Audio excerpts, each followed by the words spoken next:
এই শয়তান হাঁসটা গাছের ডাল কেটে সেই ডালের উপরে কালো সুপার গ্লু লাগিয়ে দেয়। তখন একটা কাঠবিড়ালি ঘুমন্ত অবস্থায় হেঁটে হেঁটে সেখানে চলে আসে, কিন্তু তখনই তার ঘুম ভেঙে গেলেও সে আবারও হাঁটার চেষ্টা করে, যার কারণে সে অনেক জোরে টান খাওয়ার কারণে ভেতরে চলে যায়।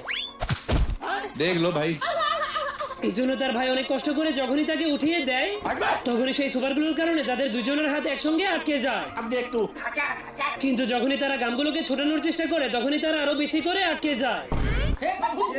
এই জন্য সে যখনই হাত ছোটানোর জন্য তাকে এভাবেই টেনে টেনে বাইরে নিয়ে যায়, তখনই তাদের দুজনের হাতের সুপারগুলো খুলে যায়। কিন্তু এরপর সেই শালা হাঁস অনেক লম্বা একটা কেচি নিয়ে কাঠবিড়ালিগুলোকে ভয় দেখাতে শুরু করে দেয়। मैंने कुछ नहीं किया। এই জন্য কাঠবিড়ালি যখনই কাজ করতে শুরু করে তখনই হাঁসটা আবারও কেচি দিয়ে তার পায়ের নিচের ডালটাকেই কেটে দেয়। কিন্তু এরপর সে একটু দয়া দেখানোর জন্য তাকে সাহায্য করে দেয়।